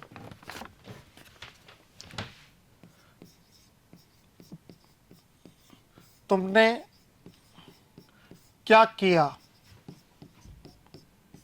था, यहां तो आप प्रश्न कर रहे हो सामने वाले से, सामने वाला उत्तर दे सकता है कि तुमने क्या किया था, एग्जाम मैंने ये किया था, यहां तो ठीक है। लेकिन अरे यह तुमने क्या किया, यह तुमने क्या किया। अब यहां पर पूछ थोड़ी रहा है कि अरे ये तुमने क्या किया, उसको पता है कि इसने कुछ गड़बड़ कर दी, लेकिन वो भाव व्यक्त करेगा अरे ये तुमने क्या किया, तो यहां पर प्रश्नवाचक चिन्ह लगाना गलती होगी। तो साथियों यही गलत है। बाकी किसी रचनात्मक के उपनाम और रचना के साथ इकेरा अवतरण चिन्ह आता है। कोई भी आप रचनाकार का उपनाम लिखोगे और या फिर रचना लिखोगे, रचना का नाम लिखोगे तो इकेरा उत्तरण चिन्ह आएगा ऐसा, इसको बोलते हैं इकेरा अवतरण चिन्ह। ये भी ठीक है। यदि एक ही वाक्य में कई प्रश्न सूचक उपवाक्य हो तो पूरे वाक्य की समाप्ति पर ही प्रश्न सूचक चिन्ह लगाया जाता है, बिल्कुल ये भी ठीक है। सॉरी, ये वाक्य भी ठीक है, और वो तो पूछ ही गलत रहा है, तो ये भी नहीं हो सकता, ये भी नहीं हो सकता, ये भी नहीं हो सकता। तो दूसरा,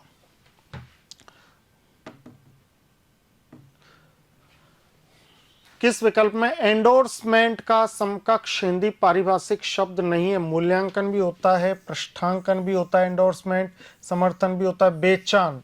इसका उत्तर हो जाएगा साथियों बेचान, बेचान। एंडोर्समेंट, किस विकल्प में एंडोर्समेंट का समकक्ष हिंदी पारिभाषिक शब्द नहीं है? नहीं है। बेचान, समर्थन, पृष्ठांकन, इसको लास्ट में देखेंगे, लिख देता हूं।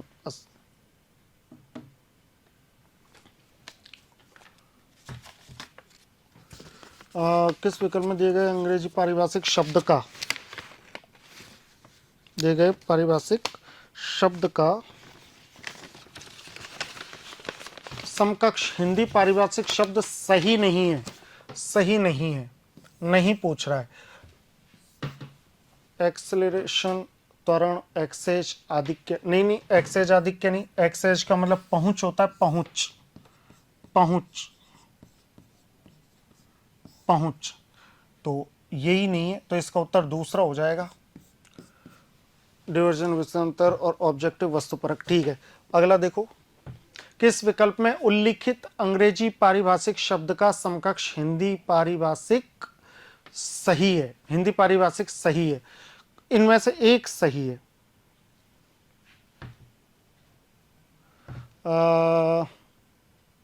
ऑब्सीन, ऑब्सीन का अर्थ अश्लील, ये ठीक है। प्लेंटिफ का अर्थ हो जाता है प्रतिवादी, नहीं, इसका तो अर्थ वादी होगा, वादी, वादी होता है, प्रतिवादी नहीं। डिपोर्टेशन, डिपोर्टेशन का मतलब माल ढुलाई, नहीं, गलत। देश निकाला, देश निकाला, देश निकाला, है ना, तो ये भी नहीं। और डेस्क्रेपेंसी, डेस्क्रेपेंसी का मतलब होगा डिस्क्रेपेंसी, डिस्क्रेपेंसी का मतलब होता है अनियमितता, भेदभाव नहीं, अनियमितता, अनियमितता। ये अंग्रेजी है भाई, अंग्रेजी है, ध्यान रखना। तो ये भी नहीं, ये भी नहीं, ये भी नहीं, इसका उत्तर हो जाएगा ये। किस विकल्प में प्ली का समकक्ष हिंदी पारिभाषिक शब्द सही नहीं है? प्ली, प्ली के लिए कौन सा शब्द ठीक नहीं है भाई? प्ली का मतलब तर्क भी होता है, प्ली का मतलब अभिवचन भी है, दलील भी है, लेकिन सुसंगत कथन, ये प्ली का समकक्ष नहीं है, है ना, सुसंगत कथन। आगे चलो, बीजारोपण करने का भावार्थ, बीजारोपण, खेत जोतना ना, गमले आदि में बीज लगाना ना, आरंभ करना, हाँ आरंभ करना, बीजारोपण कर दिया, आरंभ कर दिया, पौधे लगाना नहीं। किस विकल्प में अंग्रेजी पारिभाषिक शब्द का समकक्ष हिंदी पारिभाषिक शब्द नहीं है? इनमें से कोई ऐसा है जो नहीं है, तो कौन सा नहीं है ये बताओ आप।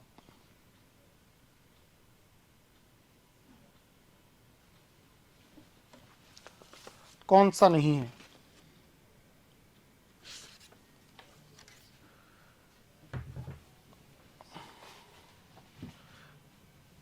एरिटा, शुद्धि, प्रेफरेंस, प्राथमिकता, क्वेश्चनेबल, प्रश्नांकित, संदिग्ध भी, इसको इंटिमिडेशन यानी अभित्रास नहीं, अभित्रास नहीं,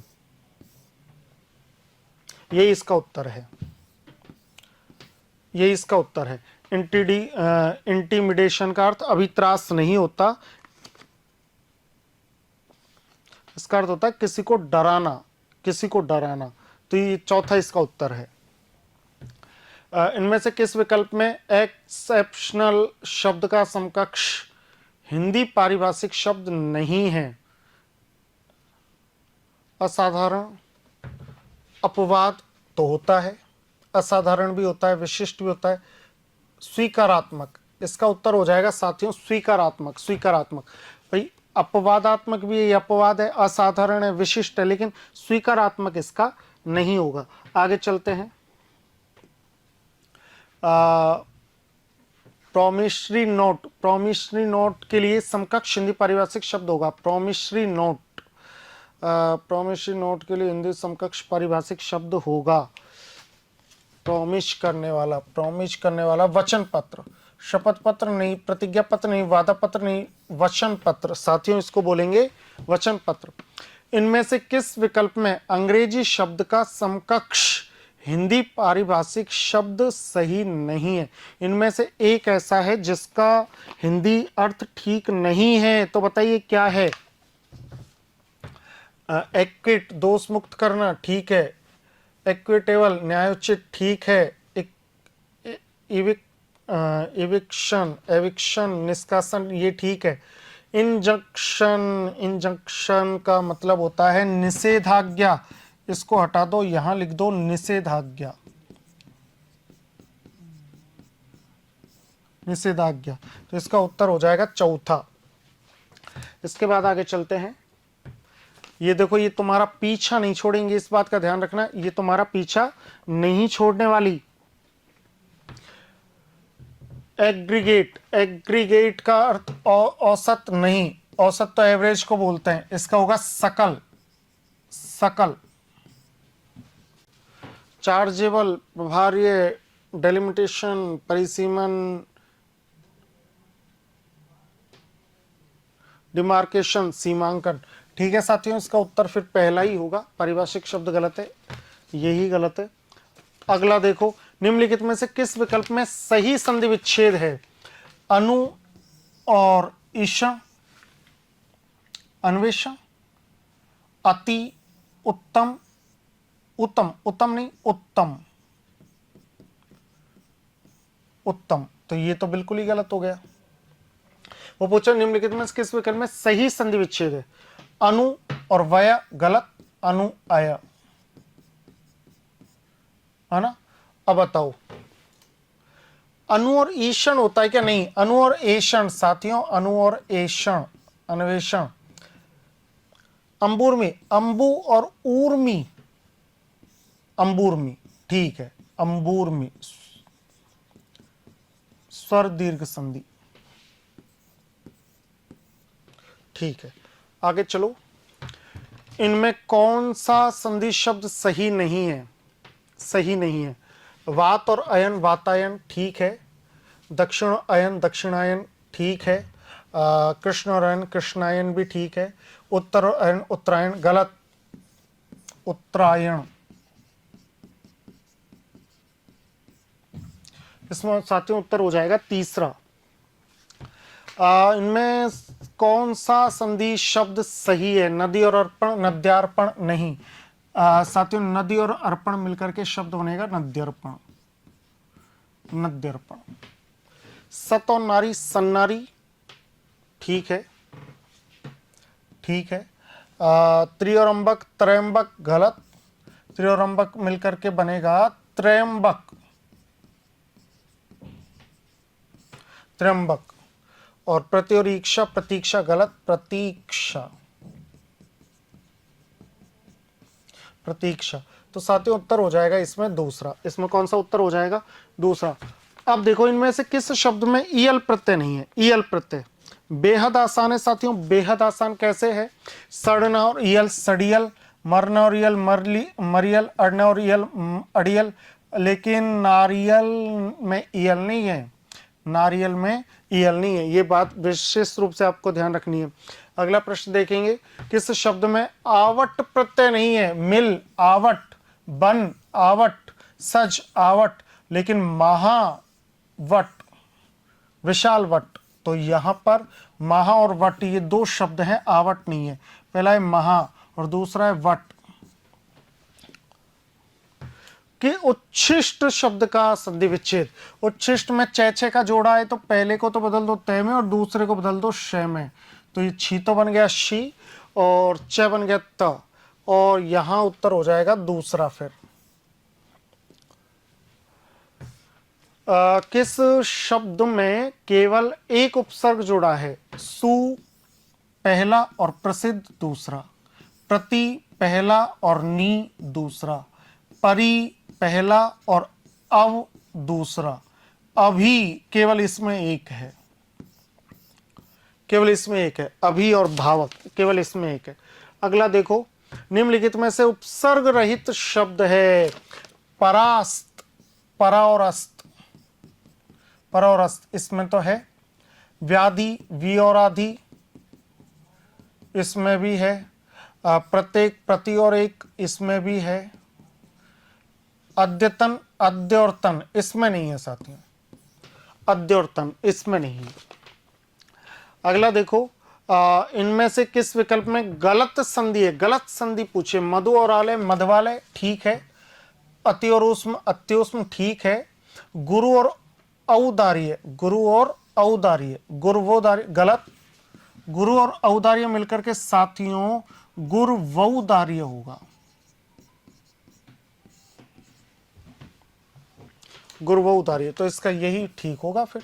पितृदेश, पितृदेश ना पित्रादेश, पित्रादेश ये टाइपिंग मिस्टेक है, पित्रादेश था, तो इसका उत्तर हो जाएगा तीसरा।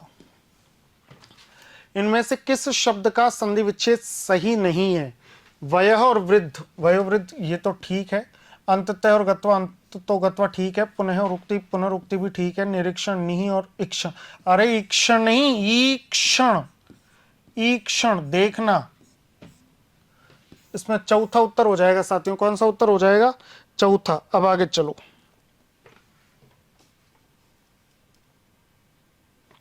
आगे चलो। अच्छा, अंतिम प्रश्न है क्या? बताओ तो फिर, अंतिम प्रश्न है तो फिर बताओ क्या उत्तर होगा इनमें से। मैं पानी पी लेता हूं, आप बताओ।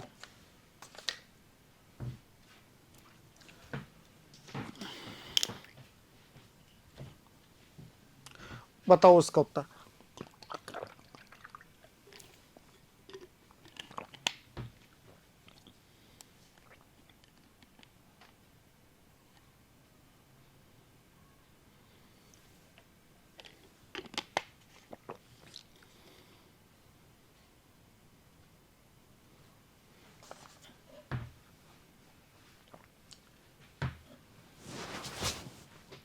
इनमें से किस विकल्प के सभी शब्द कर्मधारय समास के हैं? कर्मधारय समास। पानी भर, पन भरा, पानी से भरा हुआ, पानी से भरा हुआ, करण तत्पुरुष।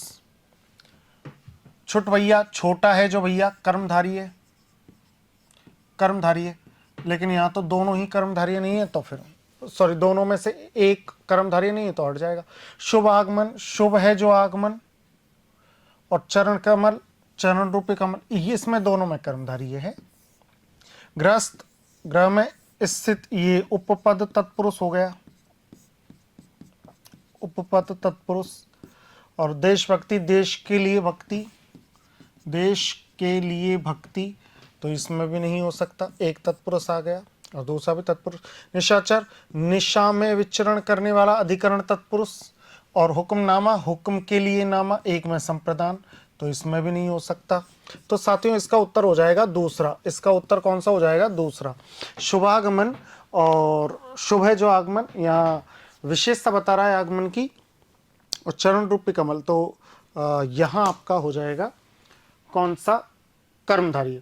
अब अपने कौन कौन से प्रश्न बचे हुए थे जिन पर शंका थी आयोग द्वारा, उनकी अपन ओरिजिनल देख लेते हैं कि कौन सा माना गया है। तो कौन कौन से प्रश्न थे भाई? वो एक तो प्रश्न था 41, 41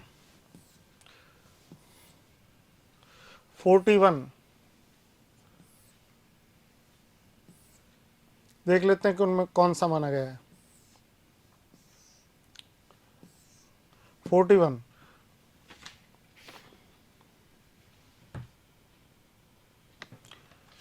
पहला इसमें माना गया है, सूझबूझ पहला इसमें माना गया है। बाकी इसमें सूझबूझ होना चाहिए था और अंधाधुंध। लेकिन अच्छा, अशुद्ध शब्द पूछा है, हाँ ठीक है, फिर सभी अशुद्ध पूछे तो फिर ये ठीक है, फिर ये ठीक है, फिर ये ठीक है। अच्छा, इसके बाद उन्होंने कौन सा था अपना 44, 44 में उन्होंने क्या माना है देख लेते हैं। 44 में उन्होंने 44 में माना है